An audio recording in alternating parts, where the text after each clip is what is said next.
मुंबई की चिलचिलाती धूप में आसमान से आग बरस रही थी और सड़कों पर धूल उड़ रही थी।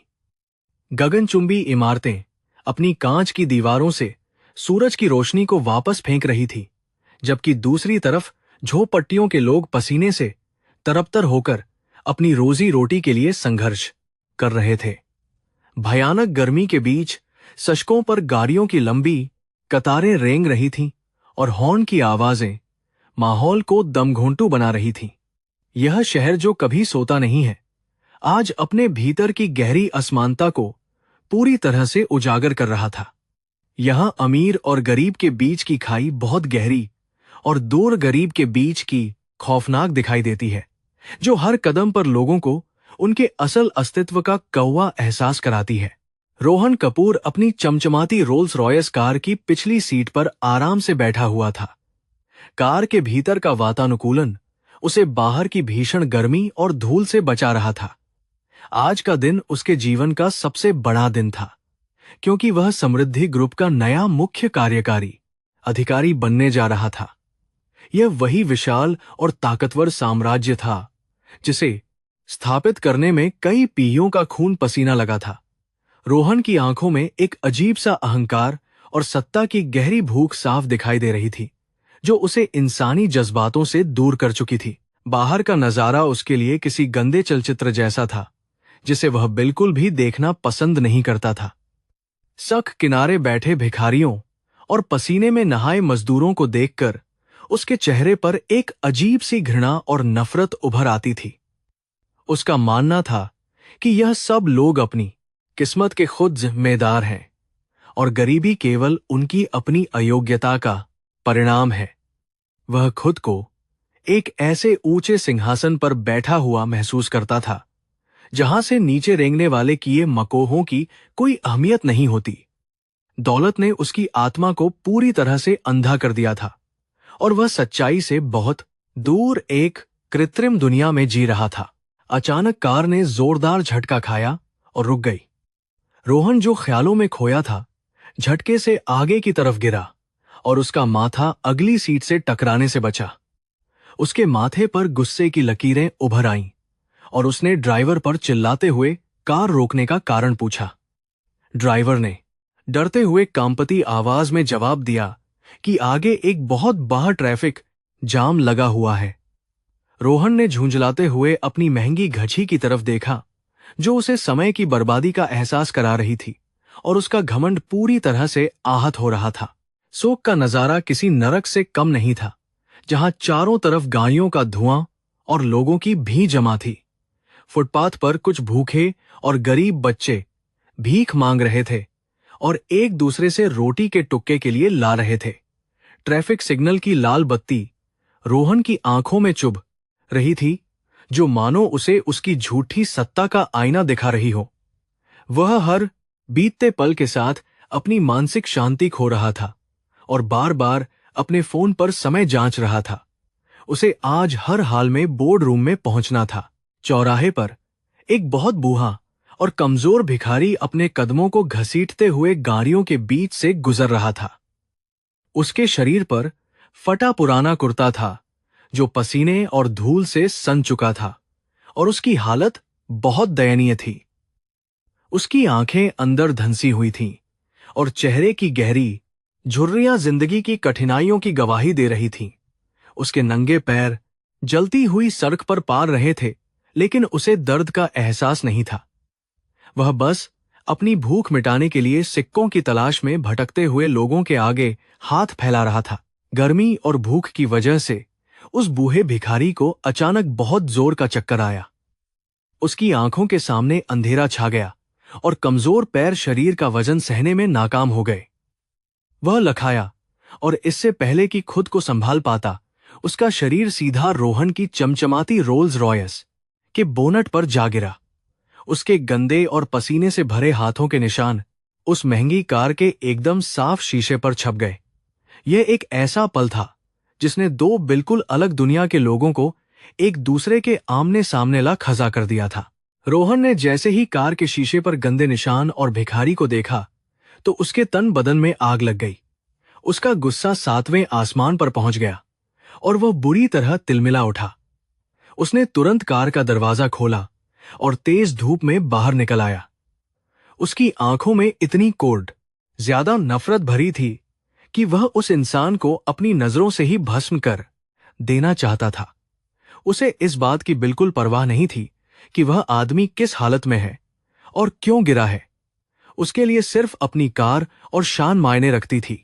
वह तेज कदमों से चलकर कार के सामने पहुंचा, जहां बूढ़ा आदमी अभी भी जमीन पर गिरा था और उठने की कोशिश कर रहा था।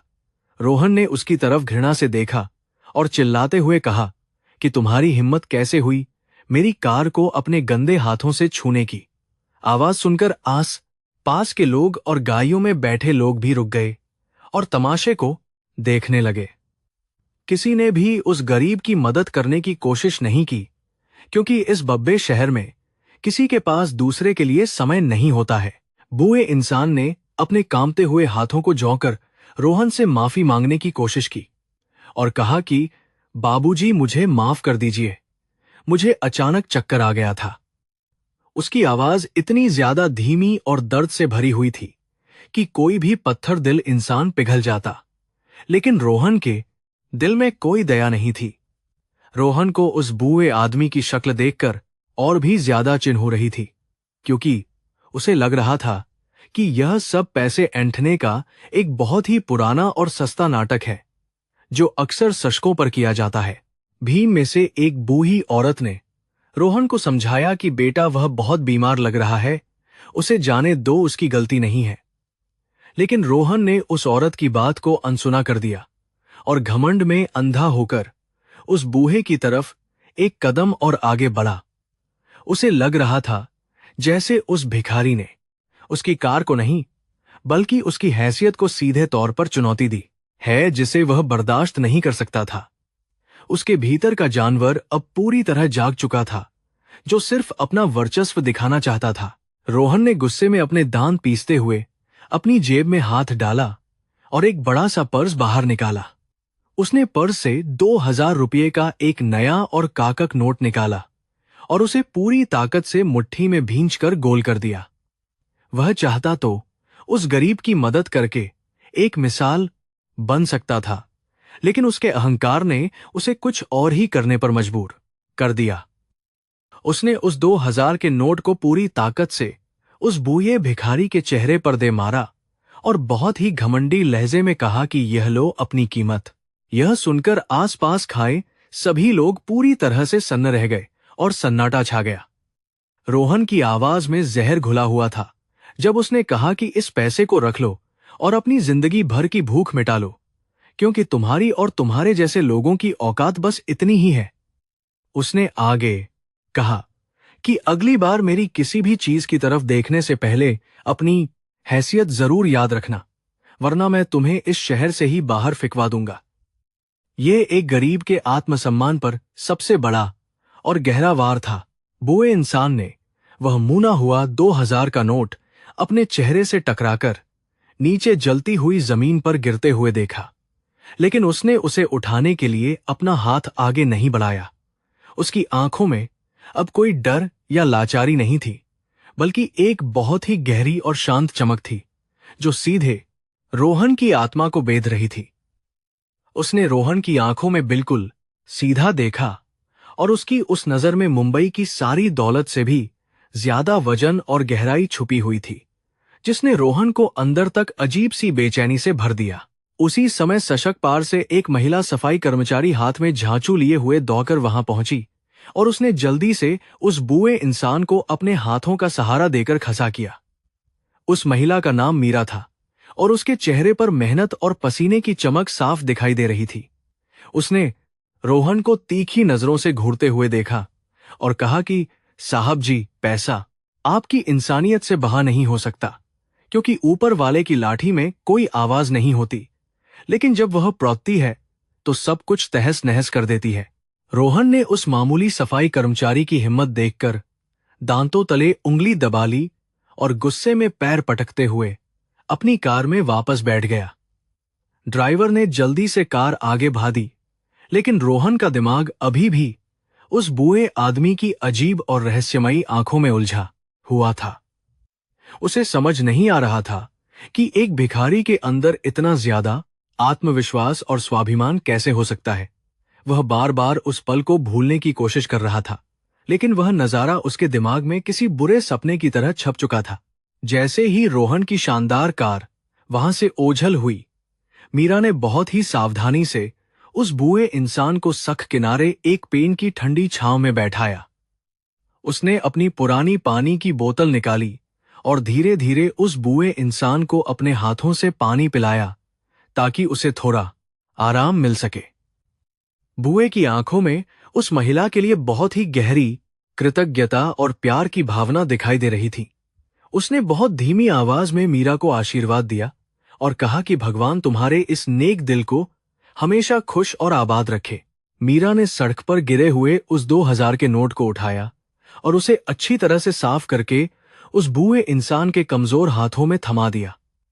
उसने कहा कि बाबा, यह पैसा आपका है, आप इसे रख लीजिए ताकि आप अपने लिए कुछ अच्छा खाना और दवाइयां खरीद सकें। बूढ़े ने उस 2000 के नोट को उठाया साफ करके। बूढ़े ने उस बूढ़े कमजोर हाथों में मुहे हुए और गंदे नोट को अपने हाथ में लिया और उसे बहुत ही ध्यान से देखने लगा। उस नोट पर रोहन का वह भयानक अहंकार और उसकी क्रूरता बहुत ही साफ शब्दों में लिखी हुई दिखाई दे रही थी। बूढ़े इंसान ने अपने होठों पर एक बहुत रहस्यमयी और हल्की सी मुस्कान बिखेरी जो मुंबई की इस अंधी दौ से बहुत ऊपर की चीज लग रही थी। उसने मन ही मन सोचा कि इंसान पैसे से बिस्तर खरीद सकता है लेकिन नींद नहीं, और सत्ता से लोग खरीद सकता है लेकिन वफादारी नहीं।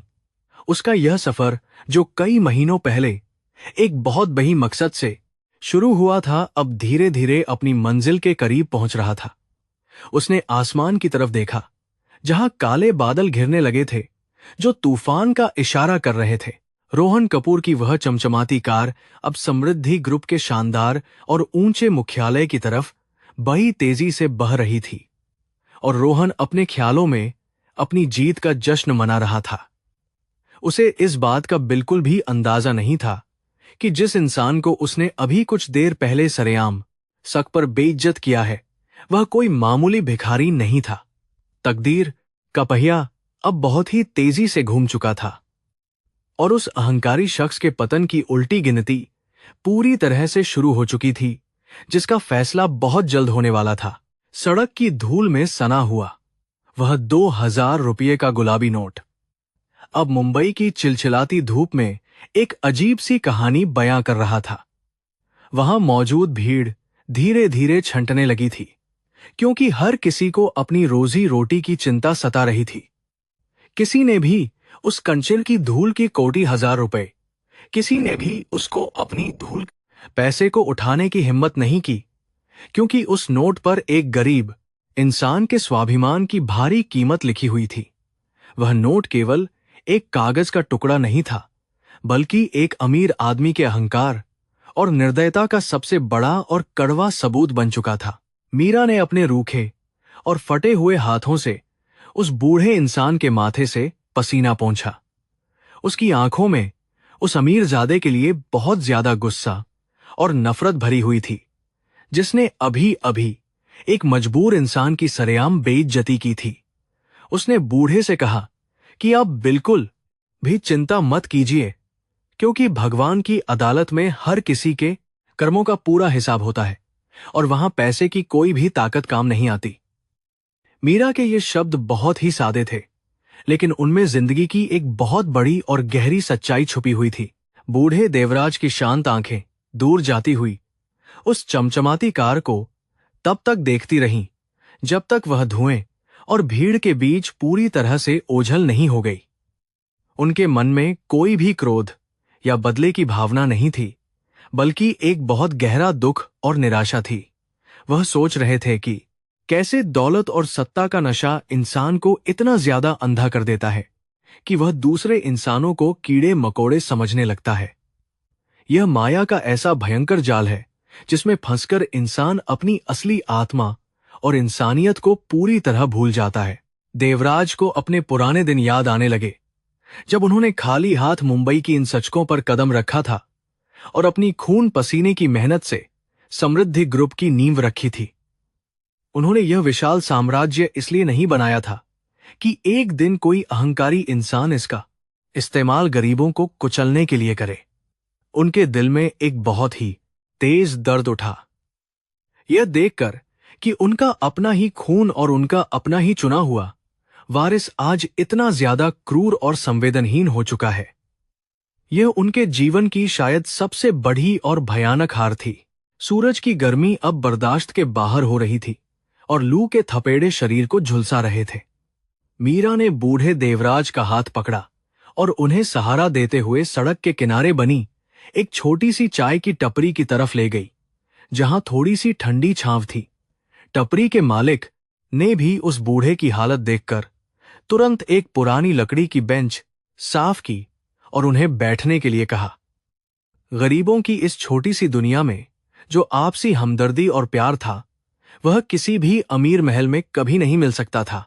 चाय वाले ने एक कुल्हड़ में गर्म और मीठी चाय भरकर देवराज के कांपते हुए हाथों में थमा दी और कहा कि बाबा इसे पी लीजिए, इससे आपको थोड़ी सी ताकत मिलेगी।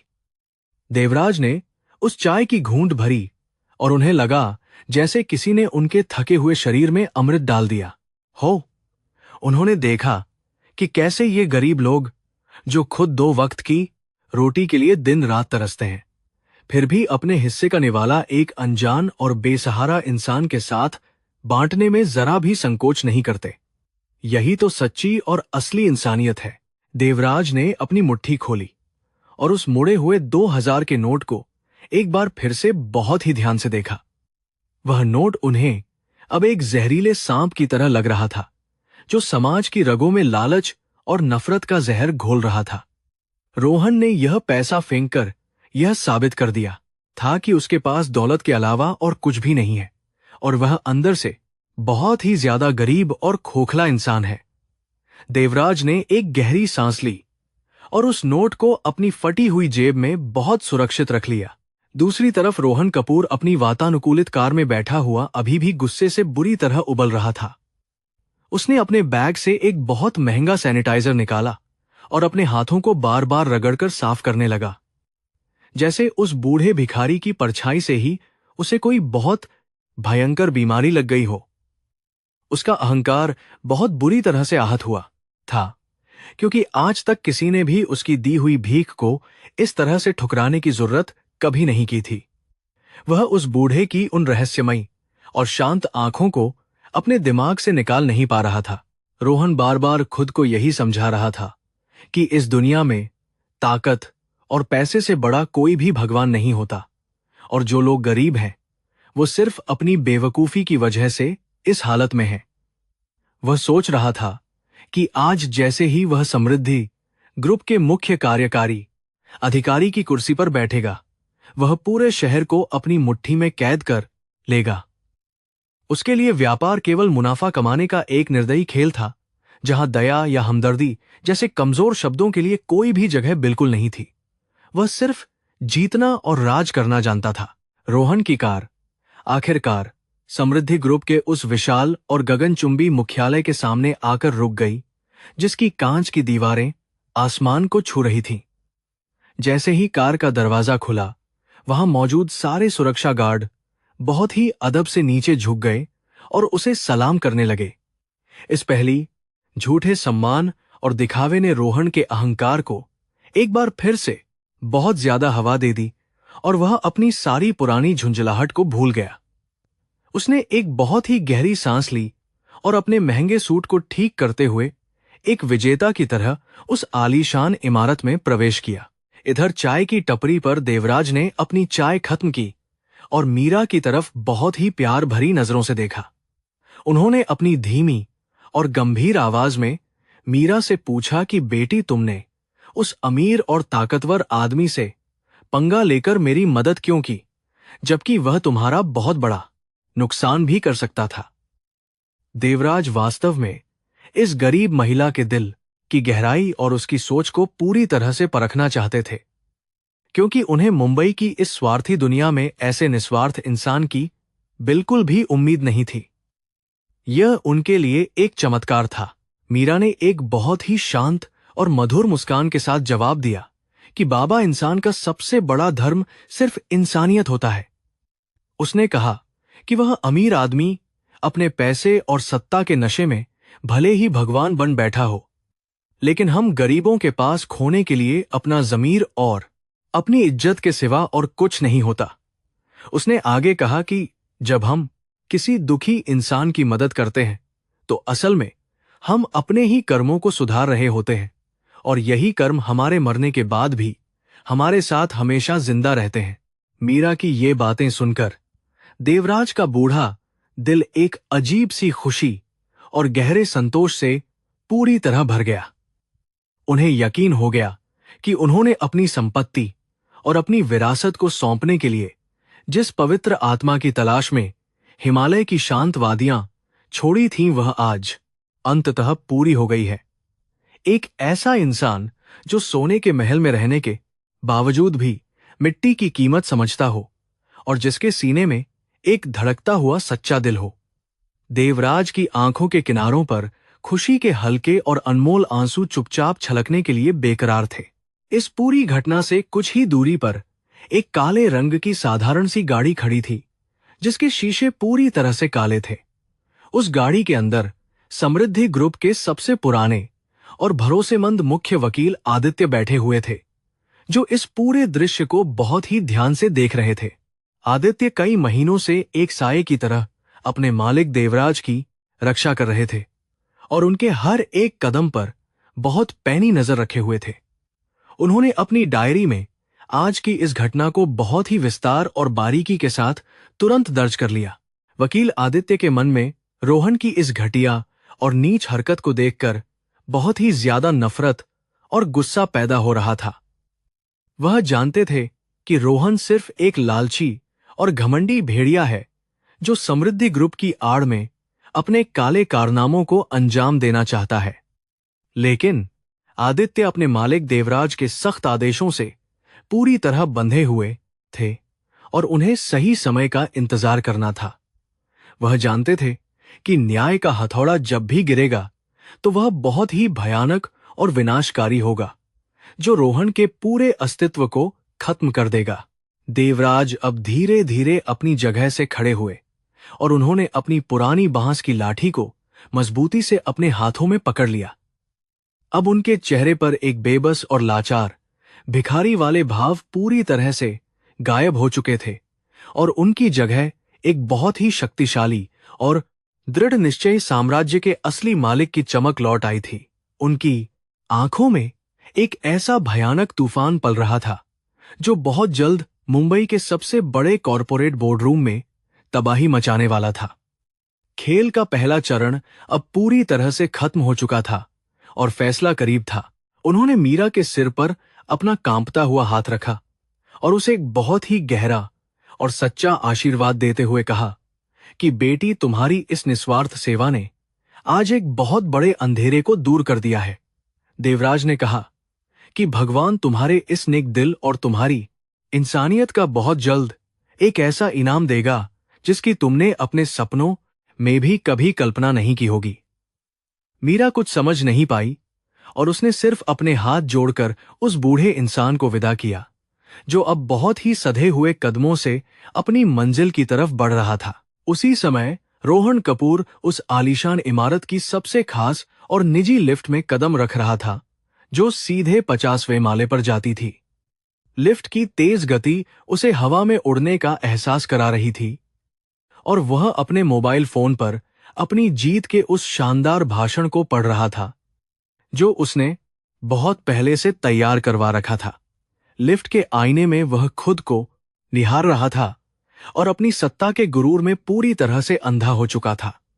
उसे नहीं पता था कि उसका यह गुरूर बस कुछ ही पलों का मेहमान है। दूसरी तरफ मुंबई की उसी भीड़ भाड़ वाली और धूल भरी सड़क पर देवराज अपने फटे पुराने कपड़ों में धीरे धीरे उसी गगनचुंबी इमारत की दिशा में आगे बढ़ रहे थे। जो लोग उन्हें रास्ते में देख रहे थे, वे सिर्फ एक गरीब और लाचार भिखारी समझकर उनसे दूर हट रहे थे, ताकि उनके गंदे कपड़े किसी को छू न जाएं। किसी को भी इस बात का जरा सा भी अंदाजा नहीं था कि मुंबई का सबसे ताकतवर और अमीर इंसान आज इस तरह एक फकीर के रूप में अपने ही बनाए हुए साम्राज्य को वापस अपने हाथों में लेने जा रहा है। अब समय का पहिया एक बहुत ही खतरनाक और निर्णायक मोड़ पर पहुंच चुका था, जहां दो बिल्कुल अलग और विपरीत दुनिया आपस में टकराने वाली थी। एक तरफ वह अहंकार था जो दौलत की झूठी चमक पर पूरी तरह से अंधा हो चुका था, और दूसरी तरफ वह परम सत्य था जो गरीबी और लाचारी की राख के नीचे एक सुलगते हुए अंगारे की तरह छुपा हुआ था। बोर्ड रूम में सारे बड़े अधिकारी और हिस्सेदार अपनी सांसें थामे हुए नए राजा के राज्याभिषेक का बेसब्री से इंतजार कर रहे थे, और पूरा माहौल बहुत ज्यादा शांत और गंभीर था। कर्मों का नियम बहुत ही कठोर और अटल होता है, और वह कभी भी किसी इंसान की दौलत या उसकी ताकत देखकर अपना फैसला नहीं बदलता। रोहन ने अपनी ताकत के घमंड में उस बूढ़े लाचार इंसान पर जो 2000 का नोट फेंका था, वह असल में उसके अपने ही पतन और बर्बादी का सबसे बड़ा हस्ताक्षर बन चुका था। प्रकृति ने अपना न्याय करने का पूरा मंच सजा लिया था, और अब सिर्फ उस आखिरी प्रहार का इंतजार था जो अहंकार की सबसे ऊंची और मजबूत इमारत को एक ही झटके में धूल में मिलाने वाला था।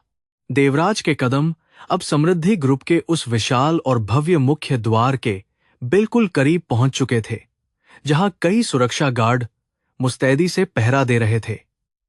उन्होंने अपनी बांस की लाठी को जमीन पर एक बार जोर से पटका और एक बहुत ही गहरी सांस ली, जिससे उनके अंदर की सारी थकावट और कमजोरी पूरी तरह से दूर हो गई। अब वो वक्त आ गया था जब दुनिया को यह बताना था कि असली ताकत पैसे में नहीं, बल्कि इंसान के चरित्र और उसकी आत्मा में होती है। न्याय का वह ऐतिहासिक दरवाजा अब खुलने ही वाला था। रोहन ने जैसे ही समृद्धि ग्रुप के मुख्यालय में अपने कदम रखे, वहां का माहौल एकदम बदल गया और लोग सम्मान में झुक गए। इमारत की भव्यता और बेशकीमती सजावट उसकी अपनी दुनिया जैसी लग रही थी। उसने सुबह की उस अजीब घटना को दिमाग से पूरी तरह झटक दिया था, क्योंकि अब वह एक बने साम्राज्य का बादशाह बनने वाला था। हर कर्मचारी की आंखों में उसके लिए बहुत ज्यादा खौफ और झूठा सम्मान साफ तौर पर दिखाई दे रहा था, जो उसके बढ़ते अहंकार को और मजबूत कर रहा था और उसे परम आनंद दे रहा था। 50वें माले पर स्थित बोर्ड रूम किसी आलीशान महल के सबसे मुख्य और खास हिस्से जैसा सजा हुआ था, जहां मुंबई के सबसे बहादे रईस मौजूद थे। वहां एक बहुत बहादे और चमकदार शीशे की मेज रखी हुई थी, जिसके चारों तरफ मखमली कुर्सियां लगी थीं। इस कमरे से बाहर का पूरा शहर एक बहुत ही छोटे और मामूली खिलौने की तरह नजर आता था। सभी हिस्सेदार अपने महंगे सूट पहने हुए आपस में बहुत ही धीमी आवाज में बात कर रहे थे, और उनके चेहरों पर एक अजीब सी लालच भरी खुशी और उत्सुकता साफ छलक रही थी। रोहन ने बोर्ड रूम का भारी दरवाजा खोला और अंदर प्रवेश किया, तो अचानक वहां पूरी तरह से खामोशी छा गई और सब उसे देखने लगे। सभी लोगों ने एक साथ खड़े होकर तालियां बजानी शुरू कर दी, जैसे कोई बहुत बड़ा विजेता युद्ध जीतकर वापस लौटा हो।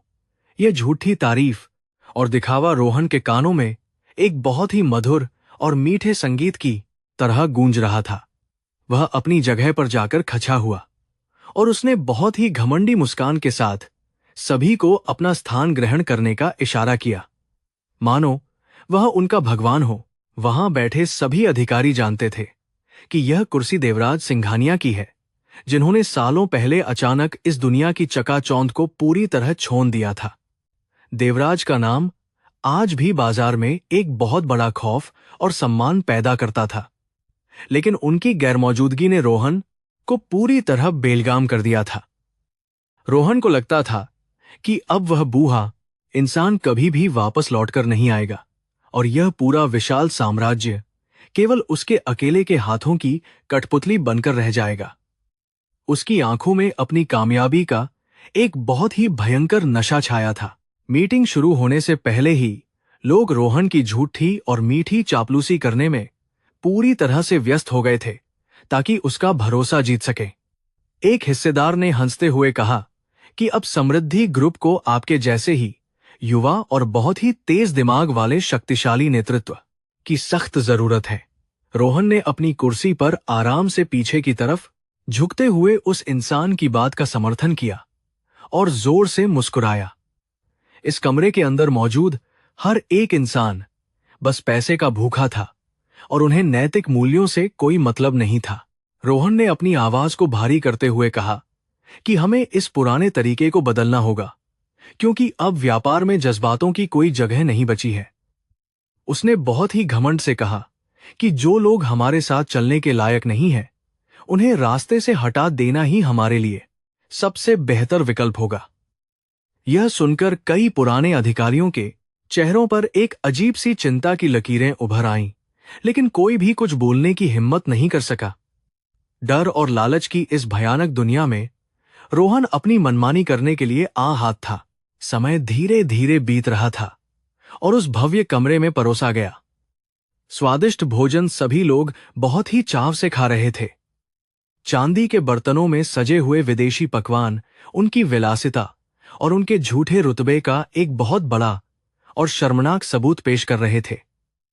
उसी समय रोहन को अचानक फिर से उस गरीब भिखारी की याद आ गई, जिसने उसके फेंके हुए 2000 के नोट को उठाने से साफ इनकार कर दिया था। उस बूढ़े इंसान की शांत और निडर आंखों ने रोहन के दिमाग में अजीब सी बेचैनी पैदा कर दी। उसने जल्दी से शराब का एक गिलास उठाया और उसे एक ही घूंट में पी लिया, ताकि वह उस भयानक विचार को मिटा सके। उसने मन में सोचा कि वह सिर्फ एक मामूली और नीच सचक छाप इंसान था, जिसकी कोई भी अहमियत नहीं है और उसके बारे में सोचना समय बर्बाद करना है। वह बारीकर्ताओं में खुद को यह दिलासा दे रहा था कि इस दुनिया में हर किसी की एक कीमत होती है और आज नहीं तो कल वह भिखारी भी उस पैसे के लिए जरूर गिंगिशाएगा। दौलत के इस नशे ने उसकी सारी ताकत छीन ली थी। बोर्ड रूम के बाहर की दुनिया में अभी भी उसी तरह की भयंकर गर्मी और अंधी दौ मची हुई थी, जहां लोग अपने पसीने की कमाई से सिर्फ एक वक्त की रोटी का इंतजाम कर रहे थे। लेकिन इस कांच के आलीशान कमरे के अंदर उन गरीबों के खून पसीने की कमाई को आसानी से दांव पर लगाया जा रहा था और करोड़ों का मुनाफा कमाया जा रहा था। इन रईसों की यह शानदार दावत असल में गरीबों के हकों को लूटकर सजाई गई एक अंधी और घिनौनी महफिल थी, जिसमें इंसानियत का कत्ल हो चुका था। तभी मीटिंग रूम का बहासा डिजिटल पर्दा चालू हुआ और उस पर कंपनी के सारे नए मुनाफे और बहते हुए आंखें बहुत ही चमक के साथ दिखाई देने लगे। रोहन अपनी जगह से उठा और उसने बहुत ही गर्व से अपनी नई योजनाओं के बारे में बताना शुरू किया, जो गरीबों की जमीनों को हड़प कर वहां बड़े बड़े मॉल बनाने के बारे में थी। उसने कहा कि हमें सिर्फ और सिर्फ आगे बढ़ना है और अगर हमारे रास्ते में कोई भी कमजोर इंसान आता है तो उसे बिना किसी दया के कुचल देना चाहिए। उसकी इस निर्दयी और खौफनाक सोच को सुनकर वहां बैठे सभी लालची लोगों ने मेज थपथपाकर उसका बहुत ही जोरदार स्वागत किया और अपनी रजामंदी जाहिर की। इन सब लोगों की आंखों पर पैसे की ऐसी भयानक पट्टी बंधी हुई थी कि उन्हें किसी की भी चीख या दर्द बिल्कुल सुनाई नहीं दे रहा था। वे सब एक ऐसे माया जाल में बुरी तरह फंस चुके थे, जहां इंसान के आंसुओं की कोई कीमत नहीं थी, बल्कि उनका खून भी इनके लिए सिर्फ एक व्यापार था। यह ग्रुप अब एक क्रूर मशीन में बदल चुका था। रोहन को अब यकीन हो गया था कि आज का यह दिन केवल उसके नाम लिखा गया है और कोई भी उसे रोक नहीं सकता। उसने अपनी घड़ी में देखा, जहां समय अब उस ऐतिहासिक ऐलान के बहुत करीब आ चुका था, जब उसे कंपनी का नया मालिक घोषित किया जाना था। उसने अपने वकील को इशारा किया कि वह सारे जरूरी दस्तावेज मेज पर निकाल कर रख दे, ताकि उन पर तुरंत हस्ताक्षर किए जा सके। उसकी उंगलियां उस खास पल का बेसब्री से इंतजार कर रही थीं, जो उसकी महत्वाकांक्षाओं को पूरा करने वाला था। बोर्ड रूम के विशाल शीशे से रोहन मुंबई की उन गंदी बस्तियों को देख रहा था, जहां से हमेशा धुएं और बदबू का एक भयानक गुबार उठता रहता था। उसने अपने बगल में बैठे एक अधिकारी से कहा कि यह गरीबी इस महान शहर के माथे पर एक बहुत ही भद्दा और घिनौना कलंक है, जिसे मिटाना होगा। उसका यह मानना था कि गरीबों की बस्तियों को पूरी तरह उजान कर वहां शानदार इमारतें बनानी चाहिए, ताकि मुंबई पूरी दुनिया में एक खूबसूरत और बहुत ही अमीर शहर के रूप में अपनी बड़ी पहचान बना सके। उस अधिकारी ने बहुत ही झूठी सहमति जताते हुए सिर हिलाया और रोहन की इस क्रूर और निर्दयी सोच की बहुत ज्यादा तारीफ करने लगा। वह अधिकारी जानता था कि रोहन का यह रास्ता बहुत ही ज्यादा खतरनाक है और इससे हजारों गरीब परिवारों की जिंदगी पूरी तरह से तबाह हो जाएगी। लेकिन इस माया के भयानक बाजार में हर कोई अपना जमीर बेच चुका था और सच बोलने की हिम्मत किसी के भी अंदर बिल्कुल नहीं बची थी। दौलत ने इन सभी लोगों के दिलों को पूरी तरह से पत्थर का बना दिया था। रोहन ने एक लंबी और गहरी सांस ली और अपने सामने रखी हुई देवराज सिंघानिया की उस बड़ी और बहुत ही शानदार कुर्सी को देखने लगा। वह कुर्सी सिर्फ बैठने की जगह नहीं थी, बल्कि वह पूरे देश की सबसे बड़ी आर्थिक ताकत और बहुत ही भयानक सत्ता का एक बहुत बड़ी प्रतीक थी। रोहन को लगता था कि वह देवराज से बहुत ज्यादा बुद्धिमान है और वह इस कंपनी को उन ऊंचाइयों तक ले जाएगा जहां तक देवराज कभी नहीं पहुंच सके। उसका अहंकार किसी ऊंचे पहाड़ की तरह आसमान को छूने की कोशिश कर रहा था। मीटिंग रूम का सारा माहौल बहुत ही ज्यादा शानदार और आरामदायक था, जहां हल्की संगीत की धुन बज रही थी और महंगी शराब परोसी जा रही थी। हर कोई इस जश्न में पूरी तरह से डूबा हुआ था और सभी को यह लग रहा था कि अब उनका भविष्य बहुत ही ज्यादा सुरक्षित और सुनहरा है। लेकिन इस दिखावटी और झूठी शांति के पीछे एक बहुत बड़ा तूफान बही ही खामोशी से जन्म ले रहा था, जिसकी भनक वहां मौजूद किसी भी इंसान को बिल्कुल नहीं थी। यह तूफान इन सब का गुरूर तोड़ने वाला था। रोहन ने अपनी उंगलियों से मेज को थपथपाते हुए समय बिताने की कोशिश की, क्योंकि उसे अब और ज्यादा इंतजार बिल्कुल भी बर्दाश्त नहीं हो रहा था। उसे आदित्य वकील का इंतजार था, जिसे आज हिमालय से लाए गए देवराज के उस आखिरी और बहुत ही जरूरी पत्र को सबके सामने पढ़कर सुनाना था। रोहन को पूरा यकीन था कि उस पत्र में केवल उसी का नाम लिखा होगा, क्योंकि देवराज का अपना कोई सगा बेटा या कोई दूसरा वारिस बिल्कुल भी नहीं था। यह अंधा विश्वास ही रोहन की सबसे बाही और भयानक भूल थी। वहां बैठे एक बुजुर्ग हिस्सेदार ने अचानक से देवराज के उन पुराने और अच्छे दिनों की बात छेड़ दी, जब कंपनी गरीबों की भलाई के लिए काम करती थी। उस बुजुर्ग ने कहा कि देवराज जी हमेशा यह मानते थे कि व्यापार का असली मकसद समाज की सेवा करना है, न कि केवल पैसे कमाना। यह सुनकर रोहन को बहुत ही ज्यादा चिढ़ हुई और उसने बहुत ही तीखे लहजे में उस बुजुर्ग इंसान को तुरंत चुप करा दिया और उसकी बात को काट दिया। रोहन के लिए सेवा और हमदर्दी केवल कमजोर लोगों के शब्द थे। रोहन ने बहुत ही काक आवाज में कहा कि पुरानी बातें अब पुरानी हो चुकी हैं और अब यह नया और आधुनिक युग है, जहां केवल ताकत की पूजा होती है। उसने कहा कि अगर हम इसी तरह गरीबों के लिए रोते रहे तो हमारी यह महान कंपनी बहुत ही जल्द डूब जाएगी और हम सब सोसेक पर आ जाएंगे। उसकी इस कचवी और स्वार्थी बात को सुनकर उस बुजुर्ग इंसान ने सिर्फ एक गहरी और लंबी सांस ली और अपना सिर झुका लिया। वह जानता था कि अब इस कंपनी का विनाश बहुत ही ज्यादा करीब है।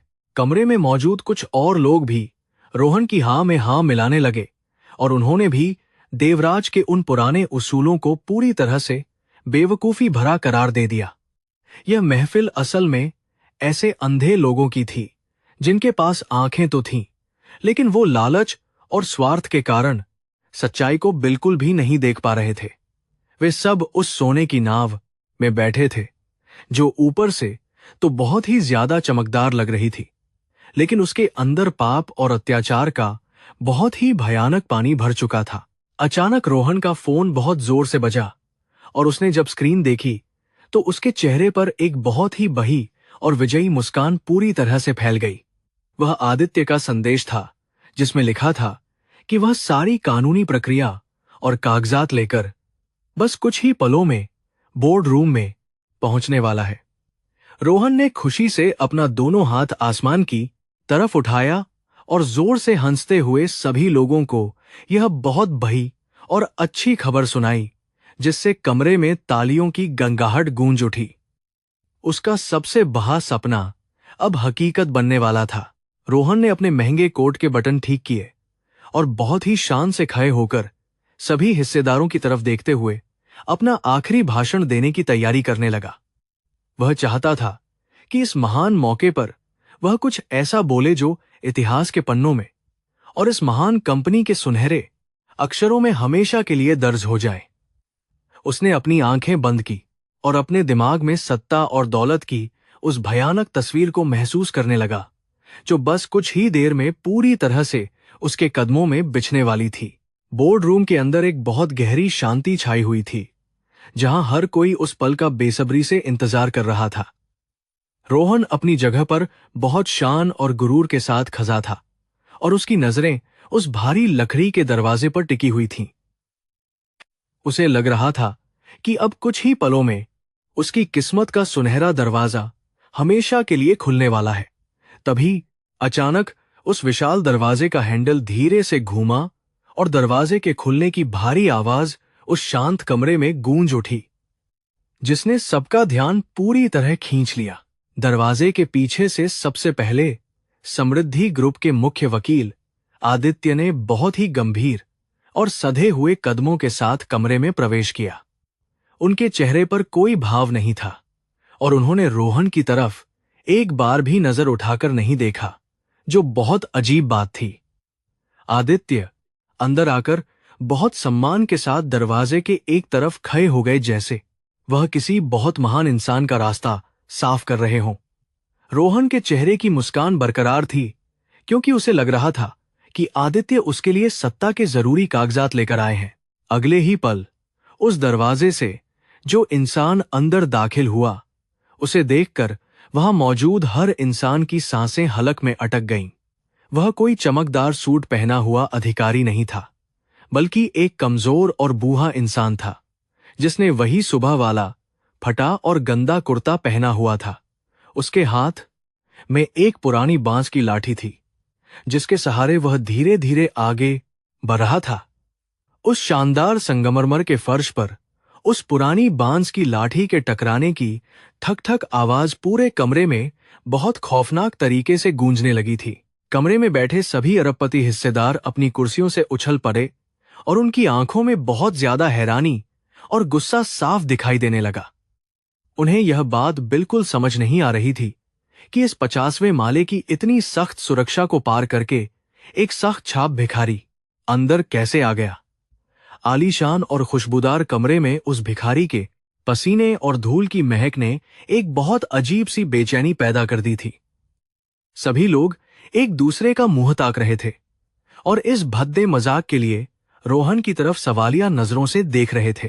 रोहन के चेहरे पर जमी हुई वह घमंडी मुस्कान अचानक एक ही झटके में पूरी तरह से जम गई और बर्फ की तरह ठंडी पड़ गई। उसके दिल की धड़कन एक पल के लिए जैसे पूरी तरह से रुक गई थी, क्योंकि उसने उस बूढ़े भिखारी को तुरंत पहचान लिया था। यह वही लाचार इंसान था जिसे उसने आज सुबह ही सड़क पर सरेआम बेइज्जत किया था और उसके मुंह पर 2000 का नोट पूरी ताकत से मारा था। रोहन के चेहरे का सारा खून एकदम से सूख गया और उसका रंग मुर्दे की तरह सफेद पड़ गया। बूढ़े देवराज के कदमों की चाल भले ही धीमी थी, लेकिन उनके चलने के तरीके में एक भयंकर और खौफनाक सत्ता की चमक साफ झलक रही थी। वह फटे पुराने कपड़े भी उस महान इंसान के चेहरे के तेज और उसकी आंखों की उस पैनी चमक को बिल्कुल नहीं छिपा पा रहे थे, जिसने इस साम्राज्य को अपने हाथों से बनाया था। कमरे का तापमान अचानक बहुत ज्यादा गिर गया और सभी को एक अजीब सी ठंड का एहसास होने लगा। वह सन्नाटा इतना ज्यादा भारी और डरावना था कि वहां सुई गिरने की आवाज भी साफ सुनी जा सकती थी। भयानक खामोशी को चीरते हुए वकील आदित्य की भारी और काचक आवाज पूरे बोर्ड रूम में बम के धमाके की तरह गूंज उठी। उन्होंने बहुत गर्व के साथ ऐलान किया कि आप सभी लोग अपनी जगह पर खड़े हो जाइए, क्योंकि समृद्धि ग्रुप के असली मालिक और संस्थापक श्रीमान देवराज सिंघानिया वापस लौट आए हैं। आदित्य के इन चंद शब्दों ने रोहन के पैरों के नीचे से पूरी जमीन को एक ही झटके में खींच लिया। ये उसके लिए मौत के फरमान से भी ज्यादा खतरनाक शब्द थे, जो उसे अंदर तक पूरी तरह से नष्ट कर रहे थे। जो घमंडी हिस्सेदार अभी कुछ पल पहले तक रोहन की शान में कसीदे पड़ रहे थे, वह अब बुरी तरह कांपने लगे थे। उन्होंने तुरंत अपने पुराने और असली मालिक को पहचान लिया था और डर के मारे उनके माथे पर पसीने की बूंदें चमकने लगी थीं। सबने बिना एक पल की देरी किए अपनी कुर्सियां छोड़ दीं और अपने सिर झुकाकर बहुत गहरे सम्मान और खौफ के साथ खड़े हो गए। रोहन की सत्ता और उसकी झूठी ताकत का कांच का महल सिर्फ एक सेकंड में टूटकर हजारों टुकड़ों में पूरी तरह से बिखर चुका था। रोहन के शरीर के सारे अंगों ने जैसे काम करना बंद कर दिया था और वह अपनी जगह पर एक पत्थर की मूर्ति की तरह जम गया था।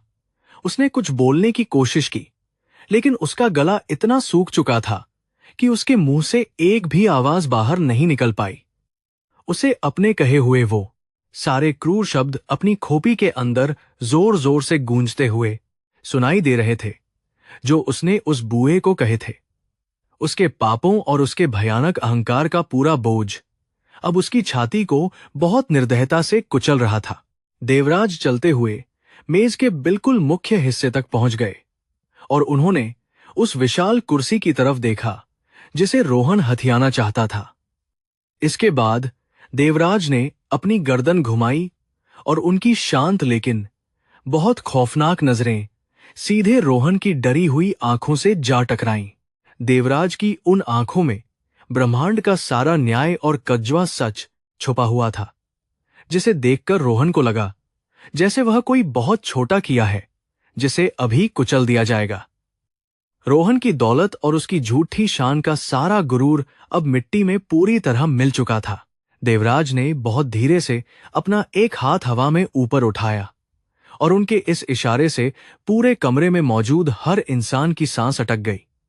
उन्होंने अभी तक रोहन से एक शब्द नहीं कहा था, लेकिन उनकी उस शांत मौजूदगी में ही एक बहुत भयानक और परम सत्ता का शोर गूंज रहा था।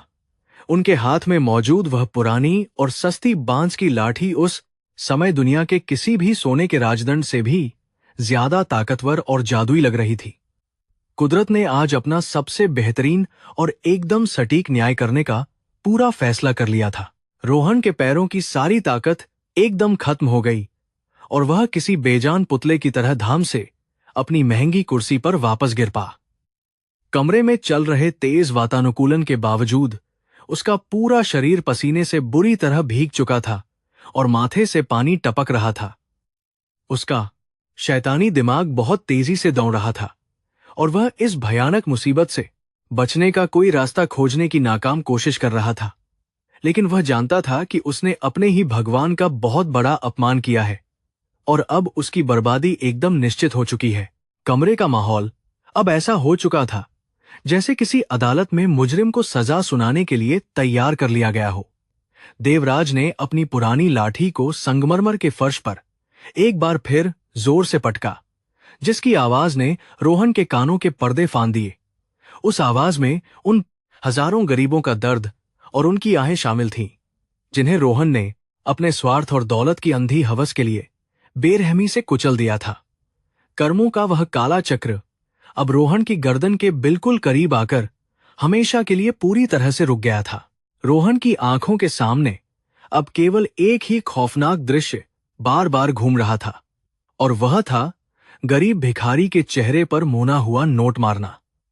उसने दौलत की जो दीवार अपने चारों तरफ बहुत गुरूर से खई की थी, वह अब ताश के पत्तों की तरह ढह रही थी। उसे अपनी महंगी रेशमी टाई से अपना ही गला घुटता हुआ महसूस हो रहा था और वह हवा के लिए तड़प रहा था। उसे अब समझ आ रहा था कि असली ताकत बैंक खातों में नहीं, बल्कि इंसान के अच्छे और सच्चे कर्मों में हमेशा के लिए छुपी होती है। देवराज ने एक बहुत लंबी और गहरी सांस ली और उस आलीशान कमरे की महंगी सजावट को दुख भरी नजरों से देखने लगे जो उन्हें चुभ रही थी। उन्होंने अपना पूरा जीवन बहुत सादगी और सच्चाई के साथ बिताया था, और वह कभी भी इस झूठे और खोखले दिखावे का हिस्सा नहीं बनना चाहते थे। उन्होंने अपना सारा खून पसीना लगाकर इस कंपनी को एक मंदिर की तरह बनाया था, जहां इंसानियत की सबसे ज्यादा पूजा होती थी। लेकिन रोहन ने उनके उस पवित्र मंदिर को लालच और पाप के एक बहुत गंदे बाजार में पूरी तरह बदल दिया था। वहां बैठे सारे हिस्सेदार अब अपनी सांसें रोके हुए इस बात का इंतजार कर रहे थे कि देवराज अपने मुंह से पहला शब्द क्या बोलने वाले हैं। आदित्य वकील ने अपनी फाइलों को बहुत सलीके से उस चमकदार मेज पर रखा, और वह भी बिल्कुल एक सैनिक की तरह सावधान मुद्रा में खाए हो गए। कमरे के अंदर का सन्नाटा अब इतना भयानक हो चुका था कि वह किसी की भी जान लेने के लिए काफी लग रहा था। यह वो ऐतिहासिक पल था जब एक बहुत बड़े घमंड को उसके असली और खौफनाक अंजाम तक हमेशा के लिए पहुंचाया जाने वाला था। रोहन की आंखों से अब डर के मारे आंसू निकलने लगे थे, जो उसके गालों से होते हुए उसके महंगे कोट पर खामोशी से गिर रहे थे। यह आंसू किसी पश्चाताप के नहीं थे, बल्कि यह दौलत और सत्ता के छिन जाने के भयानक डर से पैदा हुए कायर और खोखले आंसू थे। वह मन भगवान से प्रार्थना कर रहा था कि यह सब सिर्फ एक बुरा सपना हो और वह जल्द जाग जाए। लेकिन यह सपना नहीं, बल्कि कर्मों का वह कठोर आईना था, जिसमें उसे अपना असली और बहुत घिनौना चेहरा पूरी तरह से साफ दिख रहा था। देवराज ने अपने कांपते और कमजोर हाथों से मेज के किनारे को पकड़ा और शरीर का वजन उस पर डालते हुए मजबूती से खड़े रहने की कोशिश की। उन्होंने रोहन की रोती हुई आंखों में देखा, जहां अब सुबह वाला वह भयंकर और शैतानी अहंकार बिल्कुल दिखाई नहीं दे रहा था।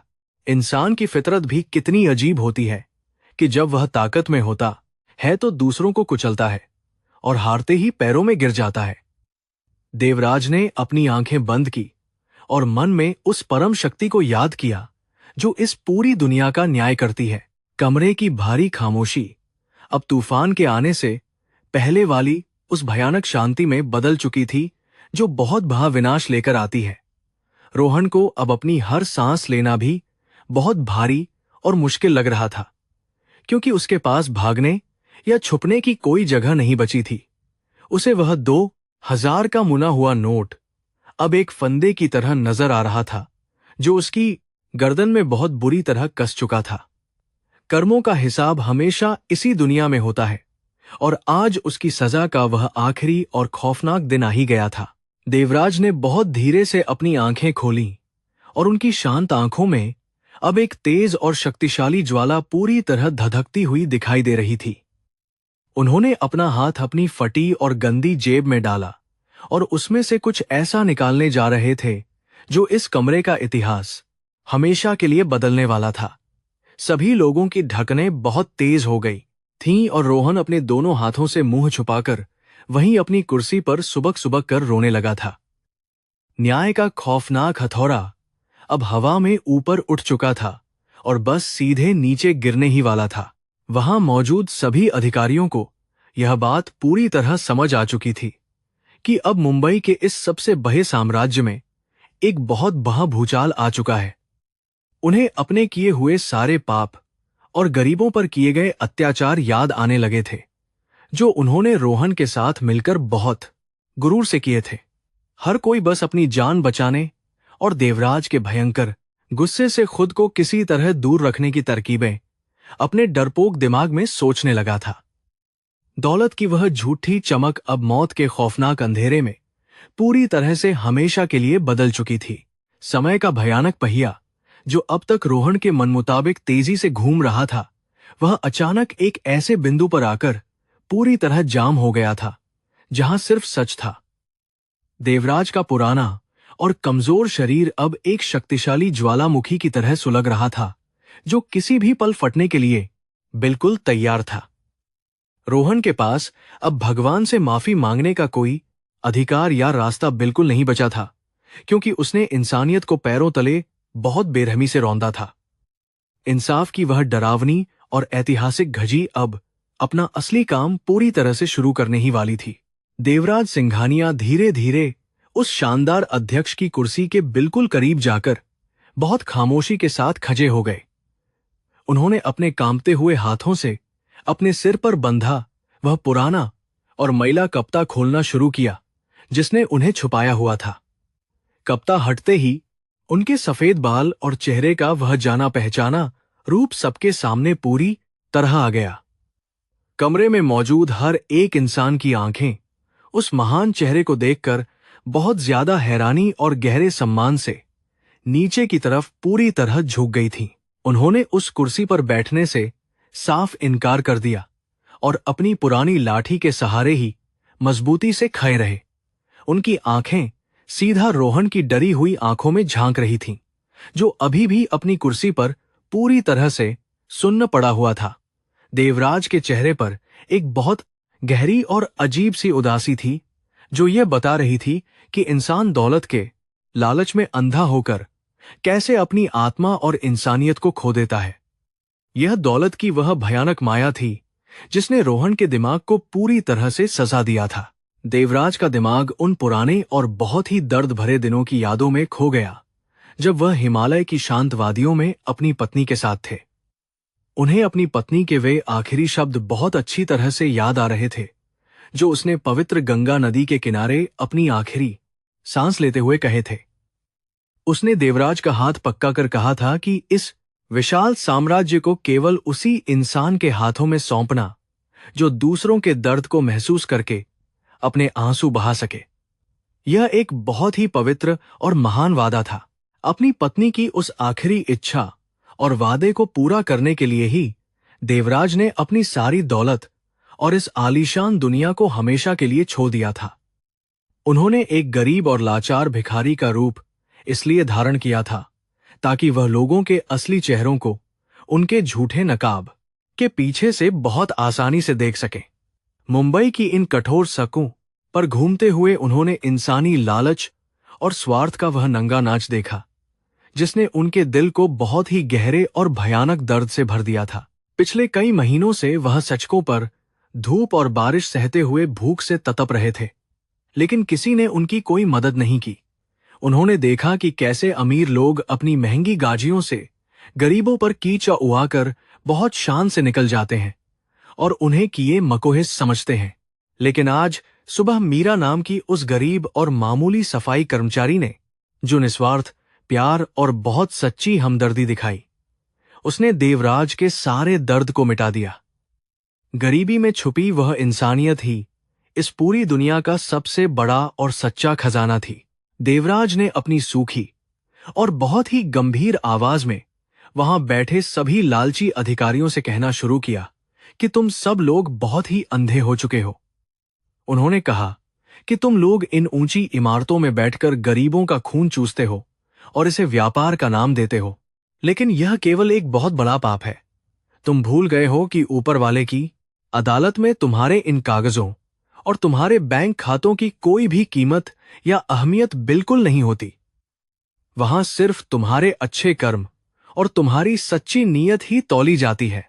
उन्होंने रोहन की तरफ उंगली उठाते हुए बहुत ही काक आवाज में कहा कि तुमने जो आज सुबह सड़क पर मेरे साथ किया, वह सिर्फ मेरा अपमान नहीं था। वह तुम्हारे अंदर छुपे हुए उस घिनौने जानवर का असली रूप था, जो दौलत के नशे में इतना ज्यादा पागल हो चुका है कि वह किसी को इंसान नहीं समझता। तुमने अपनी झूठी ताकत के घमंड में एक गरीब और बीमार इंसान पर पैसे फेंककर यह साबित कर दिया कि तुम अंदर से बहुत ही ज्यादा खोखले और एकदम नीच इंसान हो। तुम्हारी आत्मा पूरी तरह से मर चुकी है। कर्मों का पहिया बहुत ही धीमी गति से घूमता है, लेकिन जब वह किसी इंसान को कुचलता है तो उसकी कोई भी दौलत उसे बिल्कुल नहीं बचा सकती। देवराज ने कहा कि तुमने हमेशा गरीबों को अपने पैरों की धूल समझा और उनकी मजबूरियों का बहुत ही भद्दा मजाक उड़ाया। तुम्हें लगा कि तुम भगवान बन गए हो और तुम्हारी यह अंधी ताकत हमेशा तुम्हारे साथ रहेगी, लेकिन यह प्रकृति का एक बहुत ही कठोर नियम है।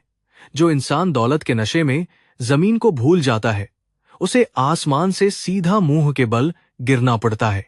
रोहन के कानों में देवराज के ये भारी और सच्चे शब्द पिघले हुए शीशे की तरह गिर रहे थे, जो उसकी सारी हिम्मत और झूठे गुरूर को पूरी तरह जला रहे थे। उसे अब एहसास हो रहा था कि यह बूढ़ा इंसान कोई मामूली व्यक्ति नहीं, बल्कि उसके पापों का पूरा हिसाब करने वाला साक्षात काल बनकर उसके सामने खड़ा है। देवराज ने कहा कि मैं एक ऐसा वारिस ढूंढने निकला था जिसके सीने में एक धकता हुआ दिल हो, लेकिन मुझे तुम्हारे अंदर सिर्फ एक लोहे की बहुत ही निर्दयी और क्रूर मशीन मिली। देवराज ने बहुत ही शांत स्वर में कहा कि उस झांझू लगाने वाली मीरा की आत्मा तुम्हारी इस पूरी इमारत और तुम्हारी सारी दौलत से हजारों गुना ज्यादा पवित्र और अमीर है। उसके पास कोई पैसा या बैंक खाता नहीं है, लेकिन उसके पास एक ऐसा दिल है जो दूसरों का दर्द देखकर पिघल जाता है, और यही सबसे बाही अमीरी है। तुमने अपनी सारी जिंदगी सिर्फ और सिर्फ कागज के टुक्कों को जमा करने में बर्बाद कर दी, लेकिन तुमने कभी यह नहीं सीखा कि एक सच्चा और अच्छा इंसान कैसे बना जाता है। कमरे में मौजूद सारे लोग बहुत ही डरे हुए थे और किसी की भी कुछ बोलने की हिम्मत बिल्कुल नहीं हो रही थी। देवराज ने अपनी बात को आगे बढ़ाते हुए कहा कि यह सब झूठी चमक और यह माया का भयानक जाल बहुत जल्द खत्म हो जाता है, और अंत में इंसान सिर्फ अपने कर्मों को साथ लेकर जाता है। तुमने अपने लालच के लिए इंसानियत का जो कत्ल किया है, उसकी बहुत बड़ी कीमत अब तुम्हें चुकानी पड़ेगी। तुम्हारा अहंकार अब तुम्हारे ही विनाश का सबसे बड़ा और भयानक कारण पूरी तरह से बन चुका है। उन्होंने अपनी कंपनी की नींव के बारे में बताते हुए कहा कि मैंने यह समृद्धि ग्रुप समाज की भलाई और गरीबों की सेवा के लिए बहुत मेहनत से बनाया था। मैंने कभी भी यह नहीं सोचा था कि एक दिन मेरे ही द्वारा बनाई गई इस महान संस्था का इस्तेमाल कुछ स्वार्थी लोग सिर्फ अपनी जेबें भरने के लिए करेंगे। तुमने मेरे उस महान सपने को पूरी तरह से तोड़ दिया और उसे लालच के एक बहुत ही गंदे दलदल में फंसा दिया। तुमने उन हजारों बेकसूर लोगों के विश्वास का भी बहुत बेरहमी से गला घोंट दिया है। देवराज की आंखों में उस समय एक बहुत ही गहरा और भयानक दुख दिखाई दे रहा था, जो किसी भी इंसान के दिल को पूरी तरह से चीर सकता था। वह उस नैतिक पतन और उस भयानक बर्बादी को देखकर रो रहे थे, जो उनके पीछे इस पूरी कंपनी में बहुत ही तेजी से फैल चुकी थी। उनका वह दर्द सिर्फ उनके चेहरे पर ही नहीं, बल्कि उनकी उस पुरानी बांस की लाठी में भी महसूस किया जा सकता था। यह एक पिता का वह दुख था जिसका अपना ही बच्चा पूरी तरह से राक्षस बन चुका था। कर्म हमेशा लौटकर वापस आते हैं, और जब वो आते हैं तो उनका प्रहार इतना ज्यादा भयानक होता है कि कोई भी ताकत उसे रोक नहीं सकती। देवराज ने एक गहरी सांस ली और अपने उन फटे पुराने कपाओं को बहुत ही गर्व के साथ महसूस किया, जो उनकी सच्चाई और उनकी तपस्या का सबसे बड़ा प्रतीक थे। उन्होंने कहा कि आज मुंबई की यह जमीन और यह आसमान गवाह है कि अन्याय का हमेशा एक बहुत ही भयानक और दर्दनाक अंत होता है। तुम्हारा वह मुना हुआ 2000 का नोट तुम्हारे पतन की कहानी लिख चुका है। बोर्ड रूम का वह विशाल और आलीशान पर्दा अब पूरी तरह से गिर चुका था, और सच्चाई का एक बहुत ही तेज और नंगा प्रकाश हर तरफ फैल चुका था। रोहन, जो कुछ देर पहले तक इस शहर का भगवान बनने का सपना देख रहा था, वह अब एक बहुत ही लाचार और डरे हुए कीड़े की तरह कांप रहा था। देवराज का वह शांत और गंभीर रूप अब न्याय के एक बहुत ही कठोर और निर्दयी देवता में पूरी तरह से बदल रहा था। उस भयानक फैसले की घड़ी अब एकदम उनके सामने आ खई हुई थी। समय का वह भयानक पहिया अब उस दिशा में पूरी तरह से घूम चुका था जहां से रोहन के लिए वापस लौटने का कोई भी रास्ता बिल्कुल नहीं बचा था। देवराज ने अपनी पुरानी लाठी को फिर से जमीन पर बहुत ही मजबूती से टिकाया, और उनके चेहरे की वह शांत मुस्कान अब एक बहुत ही भयानक न्याय की चमक में पूरी तरह से बदल गई थी। इस कमरे की दीवारें आज उस महान सत्य की गवाह बन रही थीं, जो पूरी दुनिया को इंसानियत और कर्मों की असली ताकत का सबसे बड़ा और सच्चा पाठ पजाने वाला था। रोहन के सारे सपने और उसकी सारी झूठी उम्मीदें अब पूरी तरह से राख के उस भयानक ढेर में बदल चुकी थीं, जिसे हवा बहुत जल्द उड़ा ले जाने वाली थी। देवराज ने अपनी जेब में हाथ डाला और उस मुहे हुए 2000 के नोट को अपनी मुट्ठी में बहुत ही जोर से जकड़ा है। लिया जो रोहन के अहंकार का प्रतीक था। मुंबई की इस विशाल और लालची दुनिया में आज इंसानियत की वह सबसे बड़ी और ऐतिहासिक जीत बहुत ही खामोशी के साथ अपना काम पूरी तरह से कर चुकी थी और अंतिम फैसला अब एकदम तैयार था। देवराज ने कमरे के चारों तरफ एक बार फिर से नजर दौड़ाई और उन सभी लोगों के चेहरों को पढ़ा जो डर के मारे सफेद पड़ चुके थे। उन्होंने उन लोगों को याद दिलाया कि कैसे उन सभी ने मिलकर एक लालची इंसान का साथ दिया और अपनी इंसानियत को चंद रुपयों के लिए नीलाम कर दिया। यह सिर्फ रोहन का अपराध नहीं था, बल्कि यह उन सभी की मिलीभगत और भयानक साजिश थी जिसने मुंबई के गरीबों की जिंदगियों को नरक बना दिया था। उन सबका यह सामूहिक पाप उन्हें कभी भी शांति से जीने नहीं देगा। वकील आदित्य अभी भी बहुत ही शांत और स्थिर खड़े थे और वह देवराज के हर एक शब्द को बहुत ही ध्यान से सुन रहे थे। आदित्य ने पिछले 5 सालों तक देवराज की गैरमौजूदगी में भी उनके सारे उसूलों और उनकी दी हुई शिक्षा को पूरी तरह से जिंदा रखा था। वह जानते थे कि उनके मालिक का यह दर्द और उनका यह क्रोध एकदम जायज है, क्योंकि उन्होंने खुद अपनी आंखों से इस कंपनी को भ्रष्टाचार के दलदल में डूबते हुए देखा था। आज वह भी इस महान इंसान के उस कठोर न्याय के गवाह बन रहे थे। रोहन ने अपने दोनों हाथों से अपना सिर पकड़ लिया और वह अपनी उस महंगी कुर्सी पर सिकुड़कर बिल्कुल एक छोटे बच्चे की तरह रोने लगा। उसे अब मुंबई की वह सके और वो गरीब चेहरे याद आने लगे थे जिन्हें वह हमेशा बहुत ही हिकारत और नफरत भरी नजरों से देखा करता था। उसे आज पहली बार यह महसूस हो रहा था कि वह एक बहुत ही गंदे और भयानक भ्रम में जी रहा था जो आज पूरी तरह टूट चुका था। उसकी आत्मा का वह भयानक खालीपन उसे अंदर से बुरी तरह नोच और खा रहा था। देवराज ने अपनी लाठी के सहारे खुद को सीधा किया और उनकी वह शांत आंखें अब एक बहुत ही गहरे और डरावने सागर की तरह बन चुकी थीं।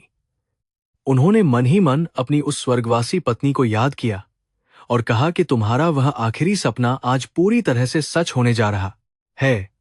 मैंने उस इंसान को ढूंढ निकाला है जो तुम्हारी तरह ही बहुत पवित्र और नेक दिल है और जो इन गरीबों के आंसू बहुत आसानी से पहुंच सकता है। यह सोचकर देवराज के मन को एक बहुत ही गहरी और परम शांति महसूस हुई। यह अध्याय अब उस मोड़ पर आ चुका था जहां से दौलत और सत्ता के उस पुराने और गंदे ढांचे को पूरी तरह से नष्ट किया जाना था। कमरे में मौजूद हर एक व्यक्ति की सांसें अब उस आखिरी और भयानक प्रहार के इंतजार में पूरी तरह से रुक चुकी थीं, जो देवराज की तरफ से आने वाला था। वह मुहा हुआ 2000 का नोट जो देवराज की एसएफ मुट्ठी में था अब एक बहुत ही शक्तिशाली हथियार बन चुका था। कर्मों का वह अटूट और महान नियम अब अपना सबसे बड़ा काम करने के लिए पूरी तरह तैयार था। देवराज सिंघानिया ने अपनी फटी जेब से हाथ निकाला और मुट्ठी में वही मुड़ा हुआ 2000 का नोट था। उन्होंने शानदार कांच की मेज के बिल्कुल बीचों बीच उस गंदे नोट को मजबूती से रख दिया। यह नोट अब एक मामूली कागज का टुकड़ा नहीं था, बल्कि यह रोहन के अहंकार और उसके क्रूर अपराधों का सबसे बड़ा सबूत बन चुका था। कमरे में मौजूद हर व्यक्ति की निगाहें उस छोटे से नोट पर पूरी तरह टिक गई थीं, जो आज इस विशाल साम्राज्य का ऐतिहासिक भाग्य हमेशा के लिए तय करने वाला था। कमरे का सन्नाटा इतना भयानक था कि किसी के दिल की धड़कन भी आसानी से सुनी जा सकती थी। देवराज ने गंभीर आवाज में रोहन की तरफ देखते हुए कहा कि यह 2000 का नोट तुम्हारी असली औकात और नीच सोच का प्रतीक है। तुमने इस पैसे से एक गरीब इंसान का स्वाभिमान खरीदने की कोशिश की थी, लेकिन तुम यह भूल गए कि इंसानियत की कोई कीमत नहीं होती है। तुम्हारी इस भयानक और क्रूर हरकत ने आज तुम्हें इस मुकाम से हमेशा के लिए पूरी तरह से बर्बाद और नंगा कर दिया है। रोहन अपनी कुर्सी पर बुरी तरह से कांप रहा था और उसके चेहरे का रंग बिल्कुल सफेद पड़ चुका था, जैसे शरीर में खून ही न हो। देवराज ने मेज पर रखे हुए उन सभी कानूनी कागजातों को उठाया जिन पर रोहन खुशी से हस्ताक्षर करने का सपना देख रहा था। उन्होंने उन सारे कागजों को एक ही झटके में पूरी तरह से फाड़ दिया और हवा में उड़ा दिया। कागज के वे सफेद टुकड़े रोहन के उन सभी टूटते हुए सपनों की तरह पूरे कमरे में बहुत ही खामोशी के साथ नीचे जमीन पर गिर रहे थे। देवराज ने एक गहरी सांस ली और अपनी लाठी को मजबूती से पकड़ते हुए बोर्ड रूम में बैठे सभी हिस्सेदारों की तरफ पैनी नजर से देखा।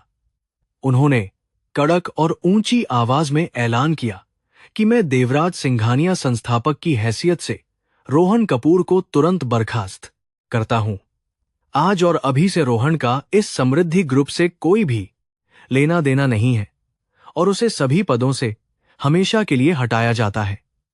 यह मेरा अंतिम और कठोर फैसला है जिसे दुनिया का कोई भी कानून या कोई भी व्यक्ति बिल्कुल भी बदल नहीं सकता है। यह फैसला सुनकर रोहन के पैरों के नीचे से जमीन खिसक गई और वह अपनी कुर्सी से उठकर देवराज के पैरों में पूरी तरह से गिर पड़ा। उसने देवराज के गंदे जूतों को अपने हाथों से पकड़ लिया और बुरी तरह रोते हुए उनसे माफी की भीख मांगने लगा, जो बहुत ही शर्मनाक दृश्य था। वह गिड़गिड़ाते हुए कहने लगा कि मुझे माफ कर दीजिए, मैं अहंकार में अंधा हो गया था और मुझसे बहुत भारी गलती हो गई है। लेकिन देवराज ने अपने पैर पीछे खींच लिए और उस कायर इंसान को बहुत ही ज्यादा नफरत भरी नजरों से चुपचाप देखा। देवराज ने रोहन की तरफ उंगली उठाते हुए कहा कि तुम्हारे ये झूठे आंसू अब तुम्हारे उन काले पापों को बिल्कुल नहीं धो सकते जो तुमने किए हैं। तुमने सिर्फ मेरा अपमान नहीं किया, बल्कि तुमने उन हजारों गरीबों की भावनाओं और उनकी मजबूरियों का भी बेरहमी से मजाक उड़ाया है। तुम्हारे जैसे लालची और निर्दयी इंसान के लिए मेरी इस पवित्र कंपनी में और मेरे दिल में कोई जगह कभी नहीं हो सकती है। तुम्हारे इन बुरे कर्मों की असली सजा यही है कि तुम आज अपनी सारी दौलत और अपनी झूठी ताकत को हमेशा के लिए पूरी तरह से खो चुके हो। रोहन फर्श पर पड़ा फूट फूट कर रो रहा था, लेकिन वहां मौजूद किसी भी इंसान के दिल में उसके लिए कोई दया नहीं थी। हिस्सेदारों को अब यह बात अच्छी तरह समझ आ चुकी थी कि देवराज सिंघानिया का न्याय कितना कठोर और बिना किसी भेदभाव के होता है। देवराज ने अपनी आवाज को थोड़ा नरम करते हुए वकील आदित्य को पास बुलाया और उन्हें एक बहुत जरूरी आदेश देने के लिए अपनी नजरों से इशारा किया। आदित्य तुरंत अपनी जगह से आगे आए और अपने महान मालिक के अगले ऐतिहासिक हुक्म का बेसब्री से इंतजार करने लगे। देवराज ने पूरे बोर्ड रूम में अपनी नजरें घुमाते हुए बहुत शांत लेकिन दृढ़ आवाज में घोषणा की कि आज से इस कंपनी का सारा मुनाफा गरीबों की भलाई में जाएगा। उन्होंने कहा कि मैं आज मीरा के नाम से एक बहुत बड़े और नए परमार्थ ट्रस्ट की स्थापना करने का ऐलान करता हूं। यह वही मीरा है जिसने आज सुबह बिना किसी लालच के मेरी मदद की और मुझे सिखाया कि इंसानियत अभी भी दुनिया में जिंदा है। मेरी कंपनी की आधी संपत्ति इस मीरा ट्रस्ट में हमेशा के लिए पूरी तरह से बिना शर्त के हस्तांतरित कर दी जाएगी। यह ऐतिहासिक घोषणा सुनकर पूरे कमरे में एक गहरी और खामोश लहर दौड़ गई, क्योंकि किसी ने नहीं सोचा था कि आधी संपत्ति दान हो जाएगी। सभी हिस्सेदार अपने करोड़ों के नुकसान के डर से कांपने लगे थे, लेकिन किसी में भी देवराज के इस फैसले का विरोध करने की हिम्मत नहीं थी। देवराज ने उन डरे हुए चेहरों को देखा और कहा कि तुम लोगों ने इतने सालों में गरीबों का जो खून चूसा है, यह ट्रस्ट उसी का एक बहुत छोटा सा प्रायश्चित है, जो अब तुम सभी को हर हाल में पूरी ईमानदारी के साथ करना ही पड़ेगा। आदित्य वकील ने तुरंत अपने बैग से कुछ नए और पहले से तैयार किए गए कानूनी दस्तावेज निकाले और उन्हें मेज पर सभी के सामने सलीके से रख दिया। देवराज ने आगे कहा कि आज से इस कंपनी को चलाने के लिए एक नया और ईमानदार निदेशक मंडल बनाया जाएगा, जिसमें समाज के अच्छे लोग शामिल होंगे। जो लोग केवल मुनाफे के भूखे हैं, उन्हें आज ही अपनी सारी हिस्सेदारी छोड़कर इस कंपनी से बाहर निकलना होगा। समृद्धि ग्रुप अब केवल व्यापार नहीं करेगा, बल्कि यह पूरे देश में इंसानियत और भलाई का सबसे बड़ा और पवित्र मंदिर बनेगा। रोहन, जो अभी तक जमीन पर पड़ा सुबक रहा था, उसे अब यह एहसास हो चुका था कि उसका सारा खेल हमेशा के लिए खत्म हो चुका है। उसकी वह चमचमाती कार, उसके सारे बैंक खाते और उसकी वह झूठी ताकत अब एक ही झटके में उससे दूर जा चुकी थी और वह कंगाल हो गया था। देवराज ने सुरक्षा गार्डों को अंदर बुलाया और बहुत कठोर स्वर में आदेश दिया कि इस बेईमान इंसान को घसीटते हुए इस इमारत से तुरंत बाहर निकालकर उसी सड़क पर फेंक दिया जाए जहां से यह अपनी औकात भूलकर आया था। 2 मजबूत सुरक्षा गार्ड आगे आए और उन्होंने रोहन को उसके महंगे सूट के कॉलर से पकड़कर बहुत बुरी तरह से जमीन पर घसीटना शुरू कर दिया। रोहन चीख रहा था और देवराज से रहम की आखिरी भीख मांग रहा था, लेकिन उसकी चीखें उस विशाल कमरे की भारी खामोशी में पूरी तरह से दबकर रह गई थीं। कोई भी अधिकारी उसे बचाने के लिए आगे नहीं आया, क्योंकि हर कोई सिर्फ अपनी जान और अपनी कुर्सी बचाने की भयानक फिक्र में डूबा हुआ था और अपने खुद के डर से अंदर ही अंदर बुरी तरह से कांप रहा था। देवराज की आंखें अभी भी मेज पर रखे हुए 2000 के मुड़े हुए नोट पर टिकी थीं, जो दौलत की सबसे घिनौनी और भयानक सच्चाई को बयां कर रहा था।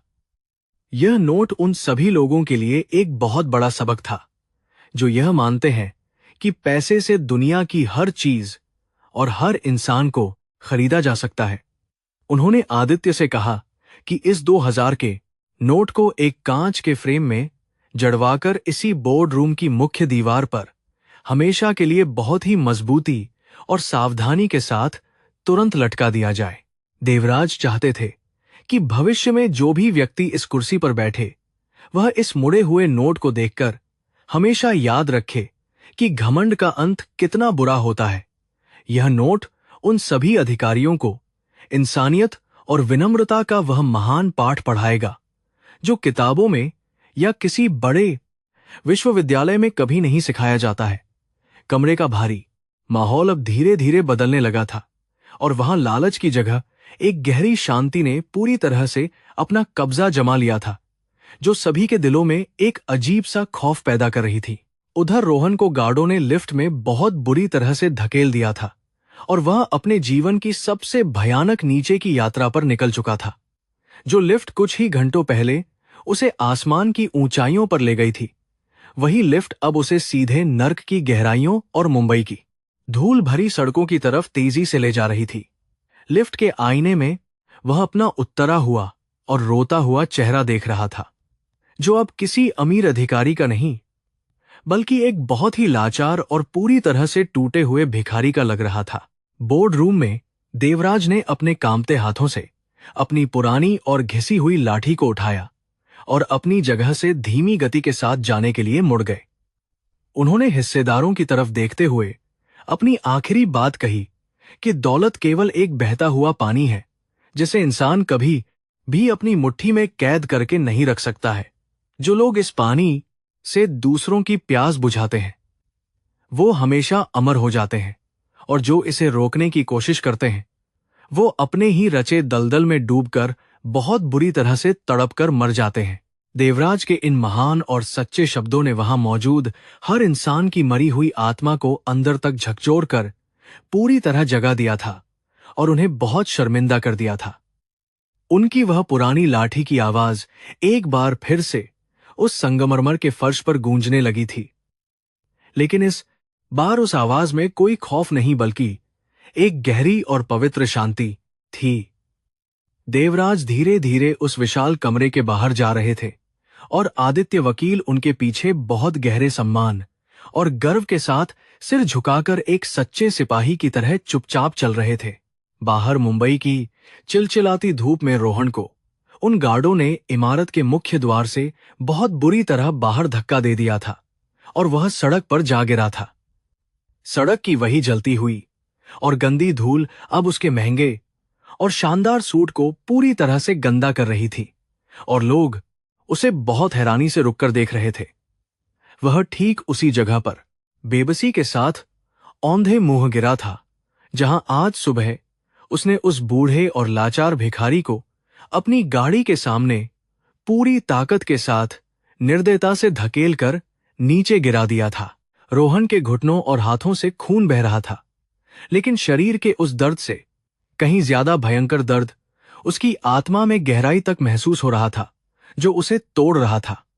उसने रोते हुए ऊपर आसमान की तरफ देखा, जहां सूरज अपनी पूरी भयंकर आग उगल रहा था, और मुंबई की वह ऊंची इमारत अब उसे किसी डरावने राक्षस की तरह हंसती हुई नजर आ रही थी। कर्मों का वह भयानक और अचूक पहिया अपना पूरा चक्कर शानदार तरीके से लगा चुका था, और उस घमंडी इंसान को वापस उसी धूल और कीचड़ में पूरी तरह मिला चुका था। वहां से गुजरने वाले लोग रोहन की इस दयनीय हालत पर हंस रहे थे, क्योंकि इस जालिम शहर में किसी भी इंसान के गिरने पर ताली बजाने वालों की कभी कोई कमी नहीं होती है। रोहन ने अपने उन कांपते और गंदे हाथों से अपने चेहरे को पूरी तरह छुपा लिया और सड़क के किनारे बैठकर फूट फूट कर रोने लगा, जो अब उसकी किस्मत बन चुकी थी। अब वह सिर्फ एक गुमनाम भिखारी बन चुका था, जिसके पास न तो कोई अपना घर था और न ही इस निर्दयी दुनिया में जाने के लिए कोई भी सही रास्ता या आसरा बचा था। देवराज अब इमारत की उसी शानदार बालकनी पर खड़े होकर नीचे सड़क पर गिर पड़े उस रोहन को बहुत शांत और गंभीर नजरों से चुपचाप देख रहे थे, जिसे उन्होंने कभी अपना वारिस चुना था। उन्हें उस रोते हुए इंसान पर बिल्कुल तरस नहीं आ रहा था, क्योंकि उन्होंने आज कुदरत के उस महान नियम को अपनी आंखों से सच होते हुए पूरी तरह देख लिया था। इंसान जब अपने अहंकार में भगवान से भी बड़ा बनने की मूर्खतापूर्ण कोशिश करता है, तो उसका अंत हमेशा ऐसे ही भयानक और दर्दनाक तरीके से सड़क की गंदी धूल में तड़पते हुए होता है। मुंबई शहर की वह तेज रफ्तार जिंदगी फिर से अपनी पुरानी दौड़ में शामिल हो गई थी, और किसी को भी इस बात की जरा सी परवाह नहीं थी कि आज क्या हुआ। दौलत और सत्ता का वह भयानक घमंड, जिसे रोहन ने सालों तक पाला था, आज वह उसी तपती हुई धूप में पिघलकर हमेशा के लिए पूरी तरह से खत्म हो चुका था। देवराज ने अपनी आंखें बंद की और एक गहरी और लंबी सांस ली, क्योंकि अब उनका यह महान और पवित्र काम हमेशा के लिए पूरी तरह सफलता के साथ खत्म हो चुका था। मुंबई की तपती हुई सड़कों पर अब रोहन कपूर बिल्कुल अकेला और खाली हाथ खचा था, जहां उसे अपना भविष्य बहुत ही ज्यादा अंधकारमय और भयानक लग रहा था। कुछ घंटों पहले जो इंसान इस पूरे शहर का भगवान बनने का गुरूर पाले हुए था, आज वह एक मामूली और लाचार भिखारी की तरह धूल में सना हुआ था। उसके महंगे सूट के तार तार हो चुके थे और उसके घुटनों से बहने वाला खून सूख कर काले रंग का बहुत ही गंदा दाग बन चुका था। उसकी आंखों में अब दौलत की वह खौफनाक चमक पूरी तरह बुझ चुकी थी। सड़क पर चलने वाले लोग उसे बहुत ही ज्यादा घृणा और नफरत भरी नजरों से देख रहे थे, जैसे वह कोई बहुत बड़ी और संक्रामक बीमारी हो जिससे सभी को दूर रहना चाहिए। किसी ने भी उसके पास आकर उसे उठाने या पानी पिलाने की थोड़ी सी भी कोशिश बिल्कुल नहीं की, क्योंकि वह अब किसी के भी किसी काम का नहीं था।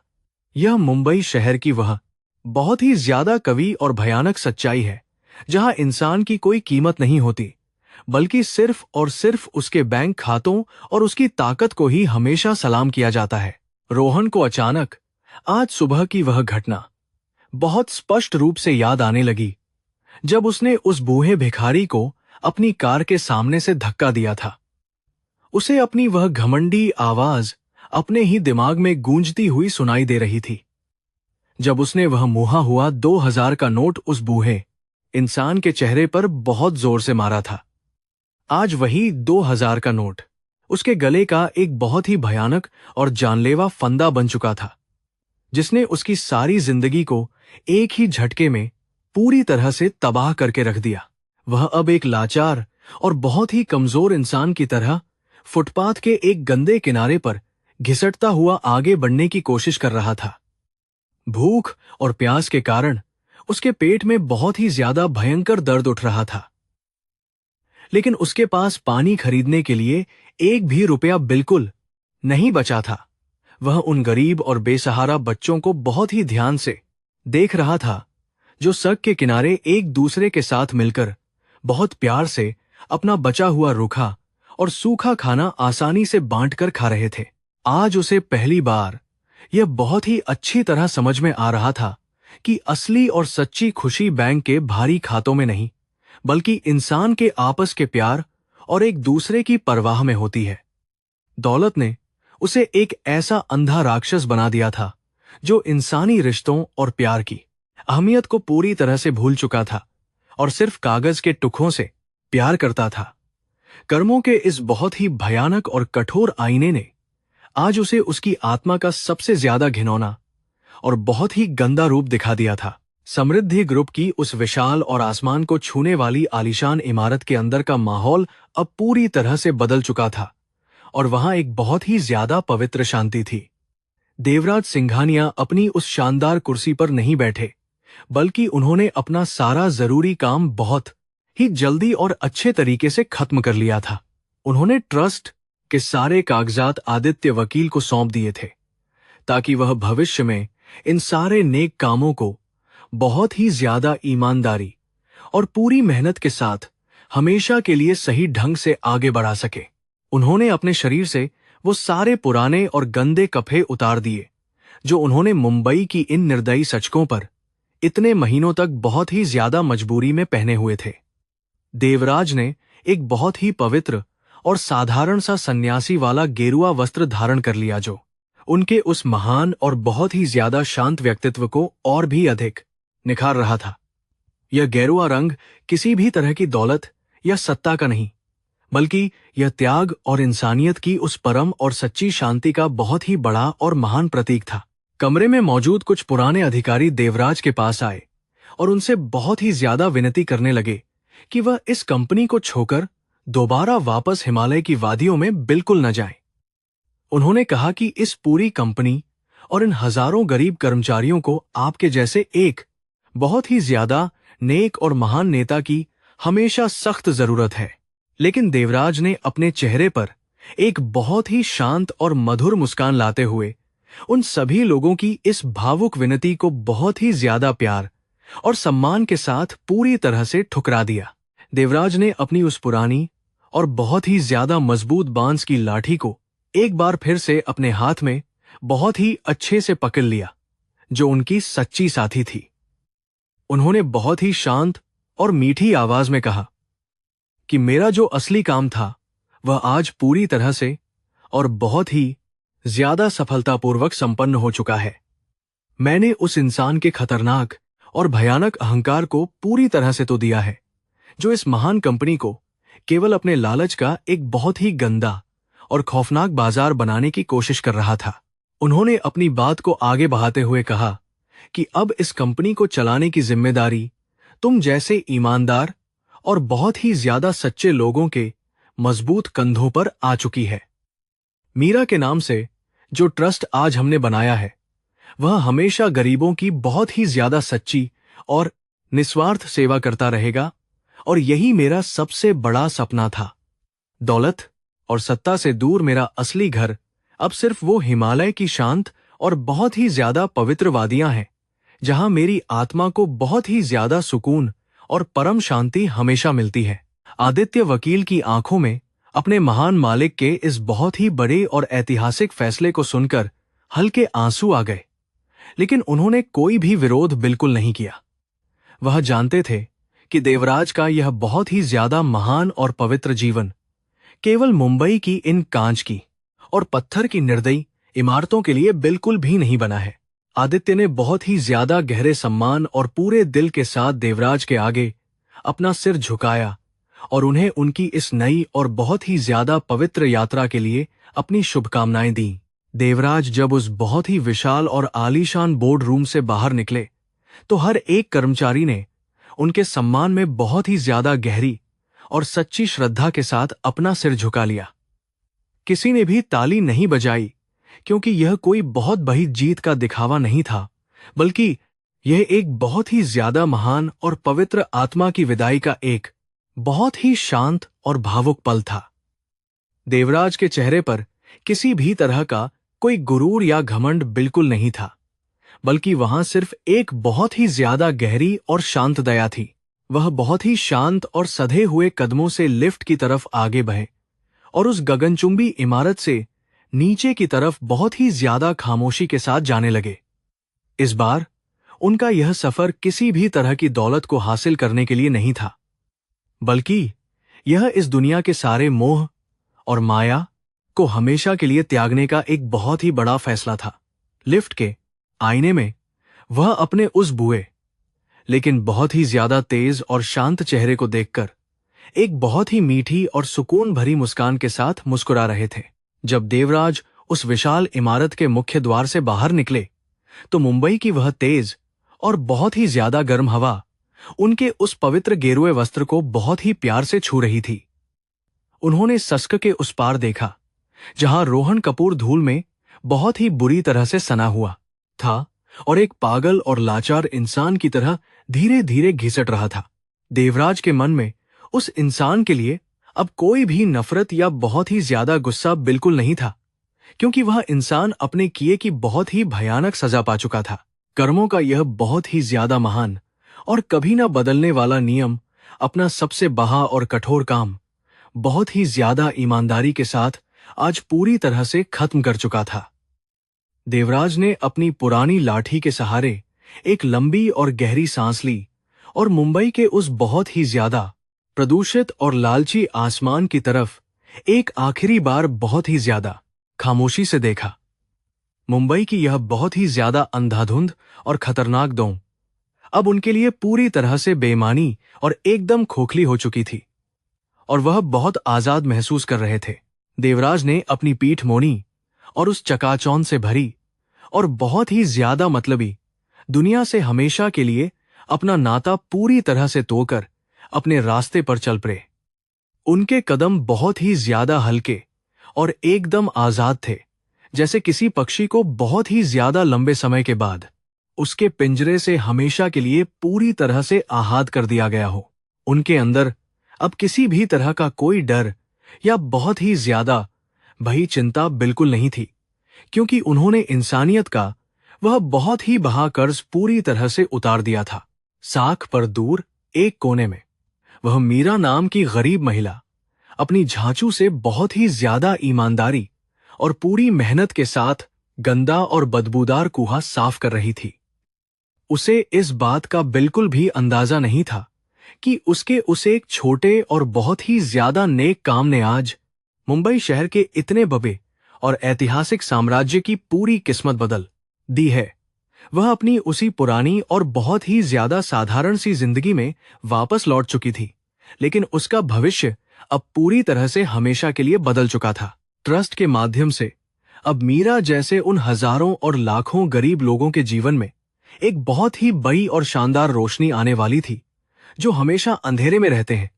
देवराज का वह बहुत ही ज्यादा महान और पवित्र फैसला अब उन सभी लाचार और बेसहारा लोगों के लिए एक बहुत ही बड़ा और सच्चा भगवान बनकर उनकी हमेशा के लिए मदद करने वाला था। दौलत जब लालच के हाथों से निकलकर बहुत ही ज्यादा नेक और अच्छे हाथों में जाती है, तो वह इस पूरी दुनिया को एक बहुत ही सुंदर स्वर्ग बना सकती है। रोहन कपूर अपनी सारी बची हुई हिम्मत को इकट्ठा करके किसी तरह एक पुराने और बहुत ही ज्यादा गंदे मंदिर की सीढ़ियों के पास जाकर चुपचाप और बहुत ही लाचारी से बैठ गया। जो इंसान आज सुबह तक मुंबई शहर के बहुत ही बाए और आलीशान मंदिरों को अपने पैरों की धूल समझता था, आज वह उसी मंदिर की सीढ़ियों पर अपनी जान की भीख मांग रहा था। यह नियति का एक बहुत ही ज्यादा भयानक और कठोर मजाक था, जिसने उसके अहंकार को हमेशा के लिए एक बहुत ही गहरी और खौफनाक मौत की नींद सुला दिया था। एक बहुत ही ज्यादा बूढ़ी और कमजोर महिला जो खुद भीख मांग रही थी, उसने रोहन की यह बहुत ही ज्यादा दयनीय और दर्दनाक हालत देखकर उसे अपनी आधी सूखी रोटी खाने के लिए दे दी। रोहन के हाथों ने उस सूखी रोटी को पकते हुए बहुत ही बुरी तरह से कांपना शुरू कर दिया और उसकी आंखों से बहुत ही ज्यादा गर्म और पश्चाताप के आंसू नीचे बहने लगे। उसे उस सूखी और बासी रोटी में अपनी उस सारी पुरानी और झूठी दौलत से हजारों गुना ज्यादा सुकून और बहुत ही सच्चा स्वाद महसूस हो रहा था। उसने उस गरीब और बेसहारा महिला को अपने मन में बहुत ही ज्यादा गहराई से धन्यवाद कहा और यह बहुत ही अच्छी तरह महसूस किया कि इंसानियत वास्तव में कितनी ज्यादा महान होती है। यह मुंबई शहर की कहानी केवल एक व्यक्ति के पतन और उसके भयानक अहंकार के पूरी तरह से नष्ट होने की नहीं थी, बल्कि यह इंसान के कर्मों की बहुमारे बहुत ही ज्यादा सच्ची कहानी थी। जो भी इंसान दूसरों को बहुत ही ज्यादा दर्द देता है, वह अंत में खुद भी उसी भयानक दर्द में बहुत ही बुरी तरह से हमेशा के लिए तत्पता रहता है। दूसरी तरफ देवराज सिंघानिया अब शहर के उस बहुत ही ज्यादा भारी और दमघोंटू प्रदूषण से बहुत दूर हिमालय की उन ठंडी और शांत वादियों की तरफ अपनी ट्रेन में बैठ चुके थे। उनकी आंखें पूरी तरह से बंद थीं और उनके चेहरे पर एक बहुत ही ज्यादा परम शांति और सुकून भरा तेज बहुत ही अच्छी तरह से चमक रहा था, जो कभी खत्म नहीं होगा। माया और लालच का वह बहुत ही बहा और खौफनाक अध्याय हमेशा के लिए पूरी तरह से समाप्त हो चुका था और अब केवल सत्य का वह बहुत ही महान प्रकाश बाकी था।